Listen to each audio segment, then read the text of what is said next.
This year is coming to an end, and we're contemplating our New Year's resolutions. The paradox is that in order for us to change as individuals, we must let go of that exact individuality. Let's take a closer look.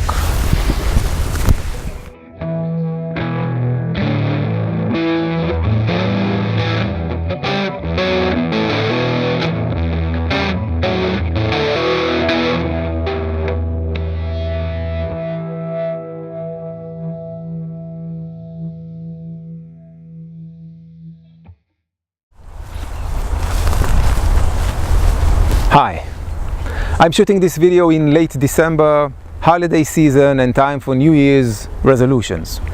May we all benefit from this introspection.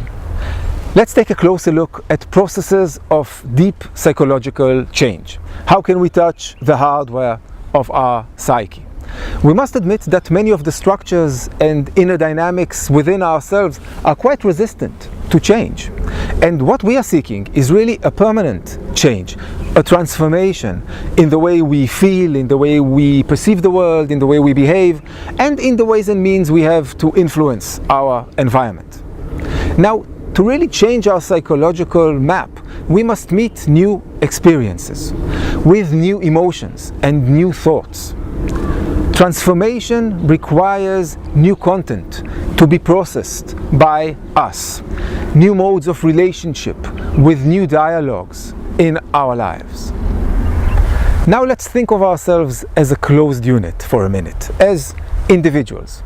This membrane, this skin, this persona are fundamental and necessary in our lives. One must have a thick skin in the world. But at times of mercy, we can open our boundaries. Let's say when we fall in love, or when a child is born, or when we meet a new philosophical frame of mind or good art. In these instances, we let go. We lose ourselves. We put aside our subjectivity and individuality, and we immerse ourselves, devote ourselves to the present moment.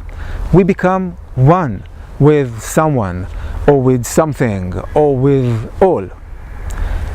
When we come back, we may find that our boundaries and our self-coherence are the same, but we may find that actually we have changed quite a lot. A term sometimes used in this context is ego dissolvement. The boundaries of our ego dissolves. I added nice references in the text box below, and this is really a beautiful phrase, dissolvement. It is used to describe the life cycle of butterflies.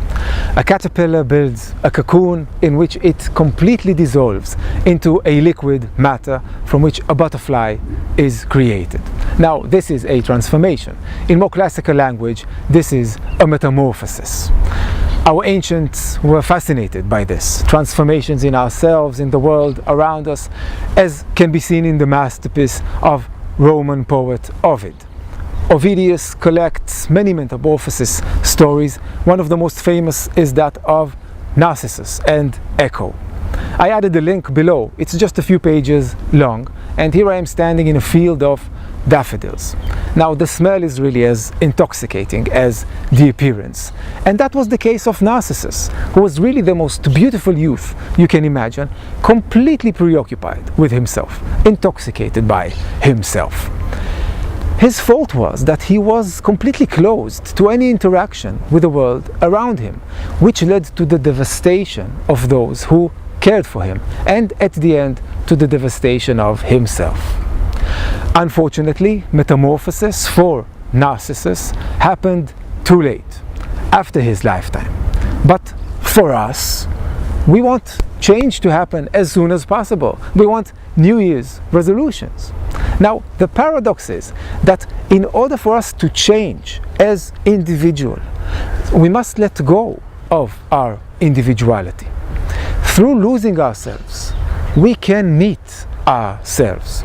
Our interdependence in the relationships in our lives, with people, with ideas, with the ecosystem, with the universe, our interdependence enables our freedom.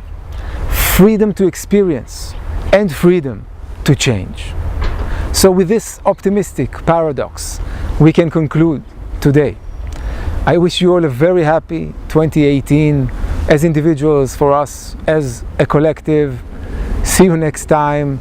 Make sure to press like, subscribe, share, comment, engage. See you in 2018. Bye bye.